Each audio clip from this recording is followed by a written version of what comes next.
Let's preview James Madison and Western Kentucky in the Boca Bowl. It's Locked On Sunbelt.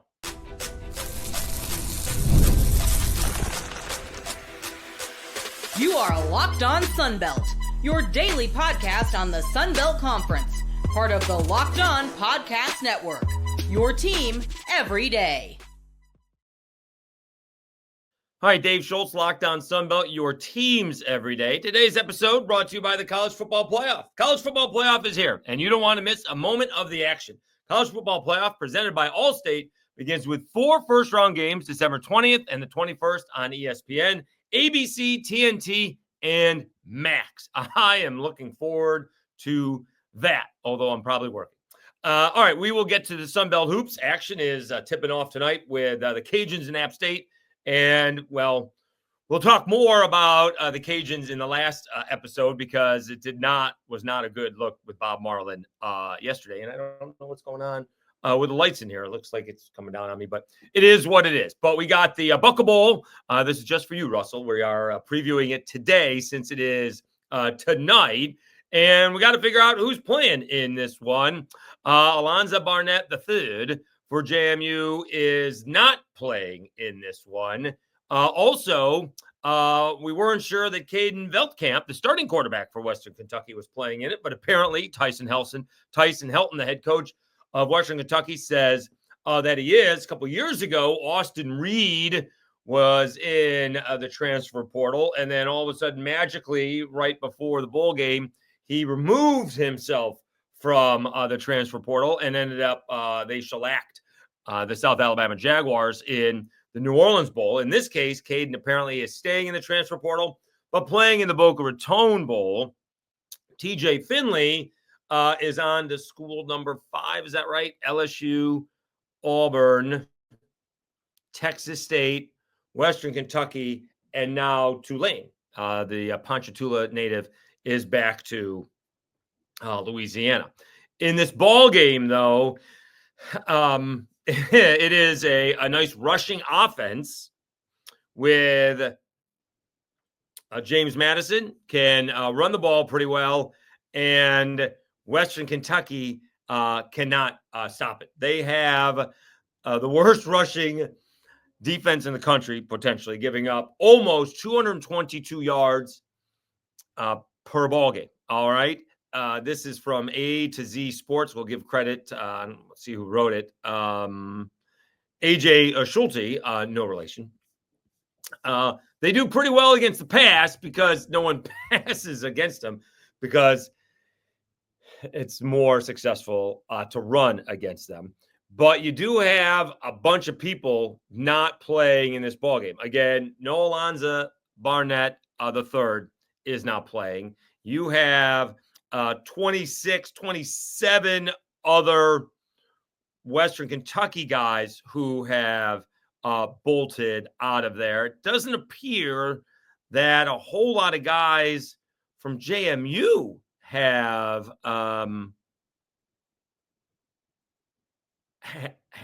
entered the portal. I'm sure there have. I mean, we could check that out. It doesn't see that.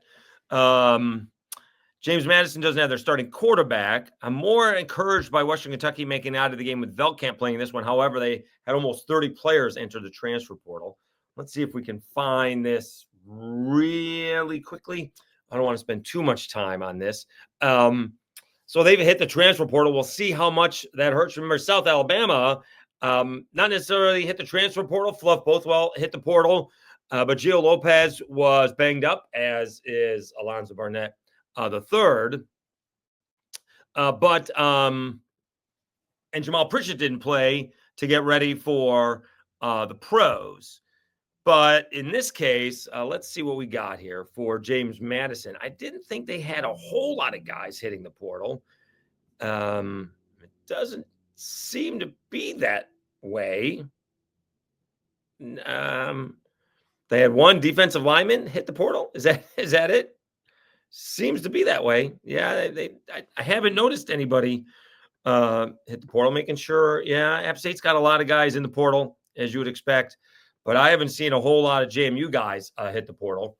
And the article that I'm reading from, I was looking on 24/7 Sports. They don't seem to have it either. I'm going to like JMU in this one And I'm going to agree with A to Z Sports. They're going to grind one out. As far as the QB is concerned for James Madison, I think they're just going to, run the football. Billy Atkins, who has been at JMU for a long time, and obviously he's gotten all the reps. I don't think it's a big surprise that Barnett is not going to play.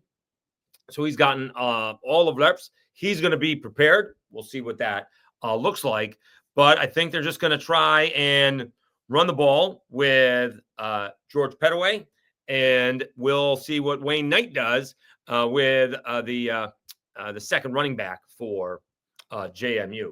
Actually attended this ball game last year. It was an ugly ball game with my Syracuse Orange, because their head coach was fired and a lot of guys had hit the transfer portal. So much so that a tight end started at quarterback. I am not one to leave a sporting event early, but it was ugly. A couple of calls didn't go their way, and then they missed wide open plays. And it got out of hand, and it was a little bit cold out, and probably still had to do the podcast, and we had like a 2-hour ride home, so we ended up leaving before the game was over. I will say I did meet Fran Brown, the head coach of Syracuse, and I believe Gary Gate was there, the Syracuse lacrosse coach, but as far as I was growing up, he's, Syracuse lacrosse royalty, right? He's lacrosse royalty, but in this case, he's a Syracuse lacrosse god. So it was absolutely worth it going to the game, besides Syracuse losing, I think, 45-0 to South Florida. So they didn't have anybody in the portal. Syracuse did. In this case, JMU doesn't have anybody in the portal. They don't have their starting quarterback. WKU does have their starting quarterback, but everyone is in the portal. So we'll see how that makes it different. It is a 7-point spread. I'm going to go with a JMU in this one. I'm not going to say I won. Certainly, we had to take it off the board when Gio Lopez wasn't going to play, because I said the over and South Alabama, and I said I reserved the right to change my mind if Gio Lopez wasn't going to play. I'm not going to sit here and tell you I would have taken the under, and that would have cashed in by a point. So, not going to say that. But I probably would not have bet it, although they did cover. It went down to 5.5, and they did cover. So I'm not going to sit here and credit. We'll just say no bet on that one. And we will start again and see if the Sun Belt can go 2-0. All right. South Alabama got off to a good start playing with, guys who hadn't played a lot this year, or ball out anyways. Right. The wide receiver, 168 yards or something along those lines. And with a couple of touchdowns, he had less than 500 yards of offense the whole year. And he had almost 200 yards of offense, receiving yards in the first half. Bishop Davenport played well enough, almost 200 yards in the air and about another 80 on the ground. And Kentrell Bullock, really the only main offensive weapon that South Alabama had, and I guess DJ Thomas as well, were in the game. And so we'll see what happens if Billy Atkins can, complete a few passes.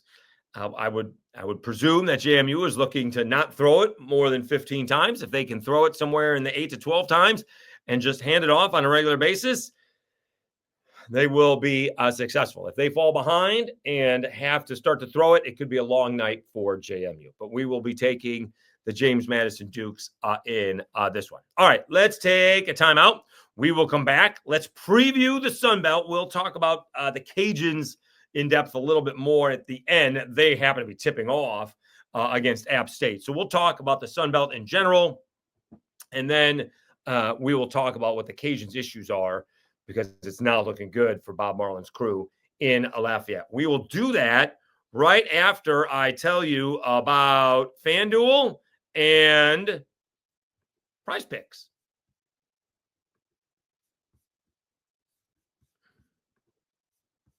Get ready to tackle the NFL action with FanDuel, America's #1 sports book, because right now new customers can bet $5 and get $150 in bonus bets if you win. The FanDuel Sportsbook app gives you everything you need to place live bets on the NFL all in one place.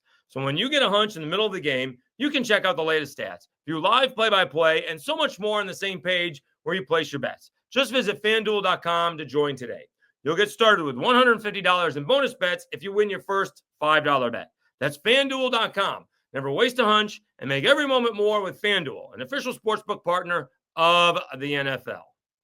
And Prize Picks.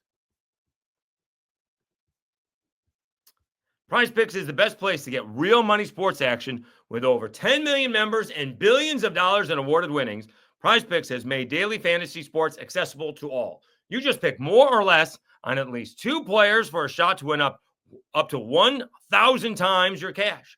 Run your game all season long on Prize Picks, America's #1 daily fantasy sports app. Prize Picks is the best way to get your action on sports in more than 30 states, including California, Texas, Georgia, and Florida. Prize Picks is the best place to get real money sports action. Join over 10 million members and sign up today. Prize Picks now offers MasterCard for quick and easy deposits into your account this sports season. Join now, because this holiday season, Prize Picks is giving away 2 free picks in December, and they're giving away $30+ million in rewards during Picksmas. Download the app today and use code LOCKEDONCollege to get $50 instantly after you play your first $5 lineup. That's download the app today and use code LOCKEDONCollege to get $50 instantly after you play your first $5 lineup. Prize Picks. Run your game.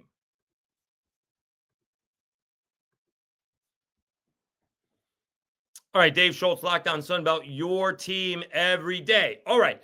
So changes as the Sunbelt basketball season is about to tip off tonight. App State and Louisiana are first up.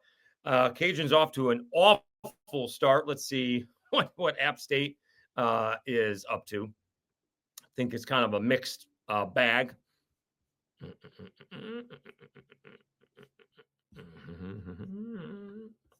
App State is 6-4. All right. Follow the Cajuns a little bit more. Let's see here. They just lost to High Point, beat Mid-Atlantic, lost to UNC Wilmington, beat Colgate. Colgate gave Syracuse all they could handle. They did beat Sam Houston, beat William and Mary. All right. Lost to Wisconsin, beat St. Andrews, and lost to Miami of Ohio in the Sunbelt MAC showdown. All right. So JMU obviously kind of, I want to say torn apart, but starting anew. Guys transferred in with their coach going to Vanderbilt, and had a discussion with somebody why, the Sunbelt can't build, their programs, because the coaches take off, because you can't afford to pay the coaches. So, whereas, all right, Bob Marlin never got another shot despite winning a couple of conference championships and going to the NCAA, playing for a couple of more. And something that I would say held Bob back was probably ageism. He's a little bit older, all right? And I don't know if he couldn't cash in on that year where he had Sean Long and Alfred Payton. Cashed in with the Cajuns, but couldn't cash in after that, right? Could not cash in with a bigger program, all right? I'm going to guess his age. Both the times he won the conference championship and then got to the NCAA tournament. He may have played Tennessee both times. Oh, no. One was Creighton. He played Dougie McBuckets. Sean Long got into foul trouble, but they played him pretty tough. And then Tennessee got out to a big lead, and I think it was a 4-point game late. And even Tennessee fans at the end of that was like, whew. But Bob Marlin is the longest standing coach in the Sunbelt, because either they've been fired or they've moved on. All right. They've either had super success or have not had success at all. And whereas the Cajuns are kind of in the middle of that. Anyway, I'll get to the Cajuns here in a little bit. But as far as the Sunbelt goes, Arkansas State is really building something, right? Brian Hodgson's bringing that Nate Oates up tempo. We're going to shoot threes. We're going to go to the bucket. We're going to make free throws. That's it. All right. We are playing the analytics, which came to fruition against UAB, had a great second half, and had a miraculous comeback. He also has a tremendous recruiting class coming in. Did a great job in the transfer portal. Scooped up Kobe Julian. Probably paid him a couple of bucks to come on in.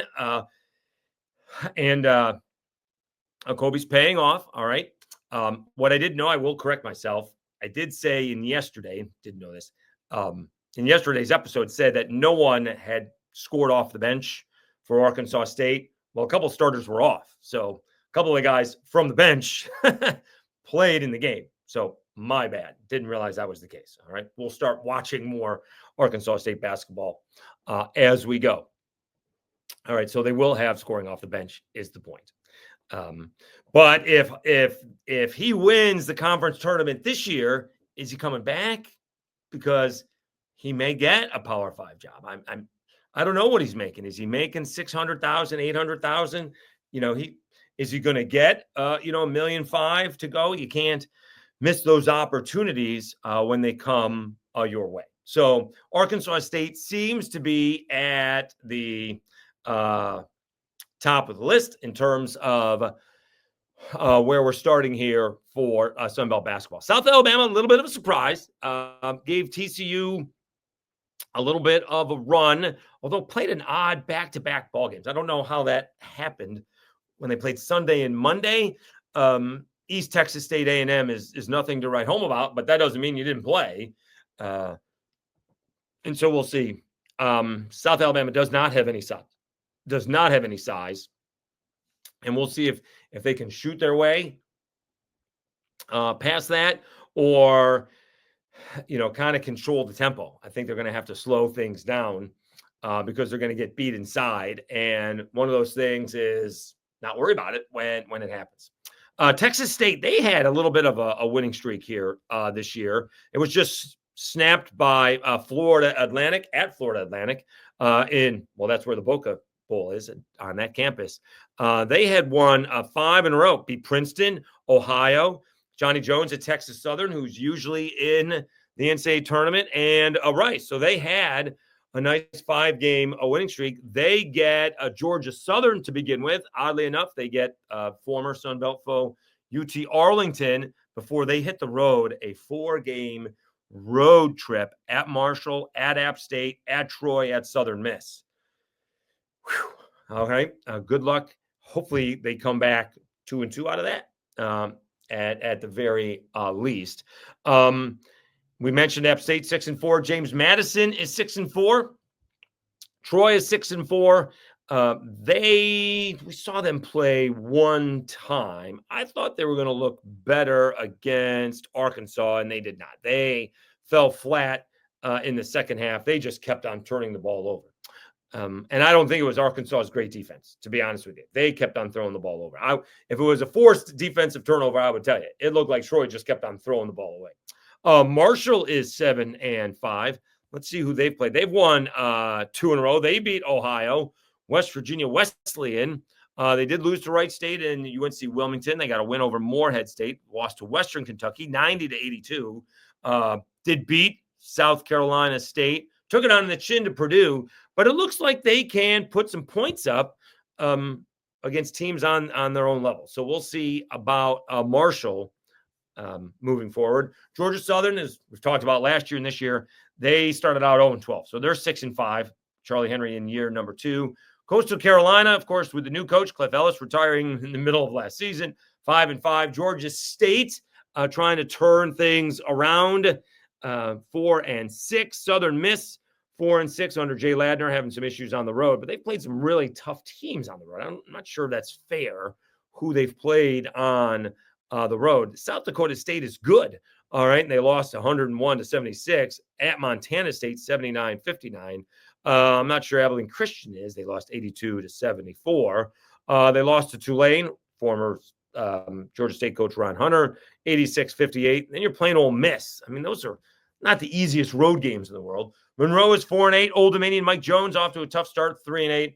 And the Cajuns 2-9. And they certainly have their issues, which we will talk about next. I don't see any reason why Arkansas State, barring injuries, all right, someone's going to say, well, those are excuses. No, I say they're reasons. Arkansas State, I think, is the clear favorite to win the regular season. We'll see who's healthy and who's not come Sun Belt basketball tournament time. Also, our Arkansas State ran into a little, I think they got bored early in the season. I don't know why they got bored, but they were a little bit bored and lost a few ball games and didn't play particularly well against Jackson State. They have turned that around, beating Memphis and having that huge comeback against UAB. The problem is that they're going to tell Brian Hodgson, we can fall behind and come back. And Brian Hodgson's going to be like, all right, let's see you do it again. All right. So we'll see if they can be more consistent coming out of the gate. All right, Cajuns, 2-9. Is Bob Marlin on the hot seat or not? I really don't like talking about this stuff. I'm a big Bob Marlin fan. I know a lot of Cajuns fans are not. I still don't understand how the bottom fell out of this program. And that was coming off the heels of a NCAA tournament berth. So I don't understand what happened because the bottom fell out really quickly. We'll talk about them next. It is a Lockdown Sun Belt, your teams every day. I will tell you about the college football on TNT. It's that time of the year. The college football playoff is back. And with a newly expanded 12-team format, it's guaranteed to be bigger and better than ever, bringing you all the hard-hitting and high-flying excitement that you love. TNT Sports coverage of the college football playoff begins December 21st, starting with the college football playoff kickoff show presented by AT&T at 11 a.m. Eastern. Leading into our first matchup, the Southern Methodist University Mustangs battling the Penn State Nittany Lions at noon. Then, the Clemson Tigers look to upset the Texas Longhorns in a showdown at 4 p.m. Eastern. Don't miss a moment of the action. Watch the college football playoff presented by Allstate, live on TNT, True TV, TBS, and Max.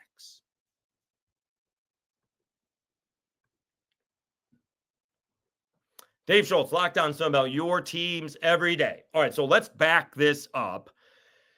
Bob Marlin heading into the 2020, well, wouldn't have been last season. So heading into the 21-22 season, yeah, was win or you're done. And basically, all right, I'm not sure if anybody came out and said that, but that was basically the mantra around Cajuns basketball. And he did. All right. Ended up having, I'm not sure if he had the player of the year in the conference, but certainly had the player of the year in the tournament.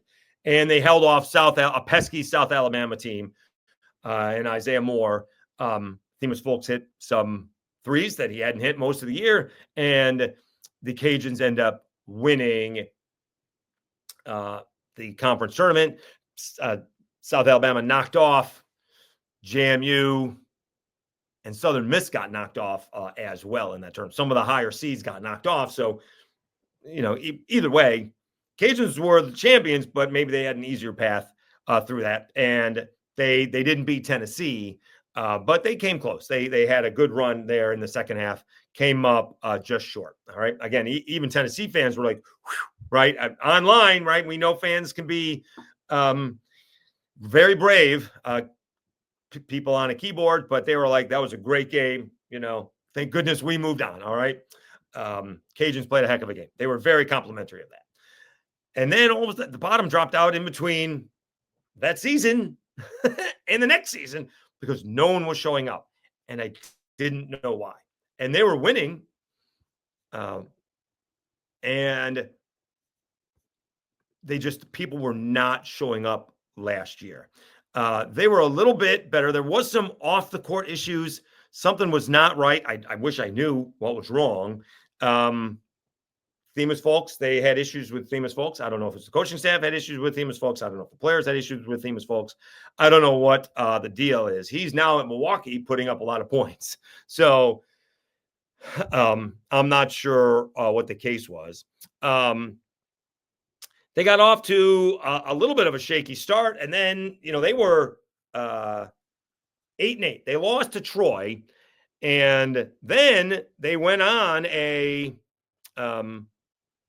they went to win 9 out of 10 before they lost to Georgia State, which was a bad loss, to be honest with you. They did beat Bowling Green. They did beat Old Dominion, lost to a really good App State team, did beat, then lost to UL Monroe. And maybe that's where it started. They lost at Southern Miss. They lost at home to Troy. And now some guys got banged up. But still, in all of this, they just, something was wrong with the program. And again, I don't know what it is. All right. I really don't. It had been a minute, maybe like a decade, since a top 25 team came into the Cajun Dome. Now, I would tell you, unfortunately, but it doesn't matter to me, JMU was the top 25 team that came in, and they did beat the Cajuns. It was a good basketball game, but it's a top 25 team. And, they had like 3,000 people there. That's, to me, unacceptable. And yet Bob Marlin was like really appreciative of it because it was a good crowd for what had been. Now, a decade ago when Alfred Payton and Sean Long were there, they would average like 3 to 3,500 during the week, and then 5 to 6 on the weekends.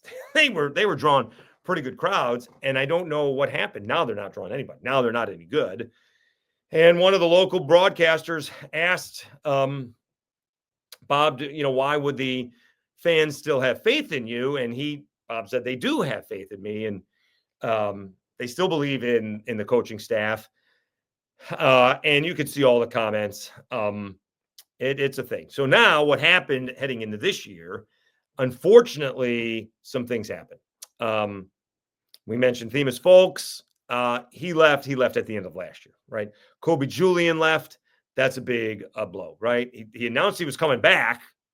And then shortly thereafter, and I can tell you, I personally asked him if he was coming back, and he said, yeah. And then about a week later, he said he was in the portal. All right. Joe Charles left. He is a Swiss Army knife. All right. Can score, rebound, defend, steals, all of it. I wish he was a little bit more of a consistent scorer. I would prefer him to get 12, 13 points a night compared to one night 20 and one night 5. But that's Joe Charles. All right. But he's a really good college basketball player. And he went to McNeese. And then coming into the season, they got some guys to fill some holes, but then their main scorer, Jose Continge, who is much improved. Nobody thought he was going to be nearly as good as he was. And he was really good last year, right down in the post, not only scoring, but passing. All right. And they don't have that this year. The Cajuns cannot score. Let's see what we got here. See, they cannot score at all. All right, let's see what their high score is. They beat UT Dallas, and they put up 82 points. Is that their high score this year? Yeah. They lost to UAB 98-86, so maybe that's their high point. Yeah. They just beat Southeast Louisiana 68-61. They lost to Lamar 74-45. They have 2 games where they scored in the 40s. They cannot score. Let's see what they're averaging. Does it give me what they're averaging? They average 66 points a game. That ain't going to get it done in the Fun Belt. And so I will say in the press conference, Bob said, we start 0-0. He said, it's been a minute since we've been 500. And so you go beat App State tonight, and maybe you have a different outlook on the season. That McNeese game, which they had a chance to win last year against Will Wade and the Cowboys, they did not. They had a huge crowd in Lake Charles. Probably going to be a lot of Cowboy fans in the Cajun Dome, and it just has not looked good for the Cajuns this year. So it has fallen off a cliff and fast. And I don't know how that happened. I know how it happened this year, but I don't know how it went from that, going to the NCAA tournament, winning the Sun Belt Conference tournament, going to the NCAAs, and no one showing up. Now I know why no one's showing up this year, because they're bad and the players left. I think Bob's got a contract for a couple more years, so we'll see what happens. I do hate talking about that. I don't like it. In all my years in sports talk, I can tell you the only guy that I was on the radio saying he should be let go was Johnny Jones, because he let his team quit. LSU quit because they got embarrassed at the SEC tournament, and I'm on brain cramp. The big guy was not going to play in the NIT, and they had some guys hurt and sick with the flu, and they were only going to be able to suit up 6 or 7 guys, so they were going to be embarrassed again. I don't care, be embarrassed. You got a chance to play college basketball. Let some kids who haven't played all year go play college basketball. I don't care what the score is. And so The next year they went on a 20-game losing streak, and Johnny Jones was let go. So that is what it is. So we'll see if the Cajuns can turn it around. And again, the perception is going to be that McNeese game counts more, but it really doesn't. But it's going to be ugly if it does. If that game turns ugly, it's not going to help Bob Marlin at all, even though it doesn't really mean anything in the standings. You got to beat App State. You lose to App State, all of a sudden a 20-point loss or a 5-point loss to McNeese really hurts you. So we will see what happens. Looking forward to that. Still trying to get, I did not get any of the 3 coaches between Marshall, App, or Southern Miss. We will try to continue to get those. Still have a little bit of a window here before the holidays. I do have some time off around the holidays, but they're going to want time off too. They're certainly not going to want to hop on my podcast during the holidays. So we will see. We will continue to follow up, could say harass, but follow up with the contacts at the school. So again, thank you so much. 1,802 heading into the recording of this podcast. Really appreciate it. Thank you so much, guys. We will be back in Louisville. We'll watch the JMU game tonight. We'll see. These games end late, and I do have to get up first thing in the morning. So we will try to see when we can, get a podcast together. We may not have a full recap, although we can do a, instant-ish recap in the morning. That's for sure. All right. Thank you so much for tuning in. You've been watching and listening to Locked On Sunbelt, your teams every day. Have a great Wednesday, everybody, and enjoy the Boca Bowl.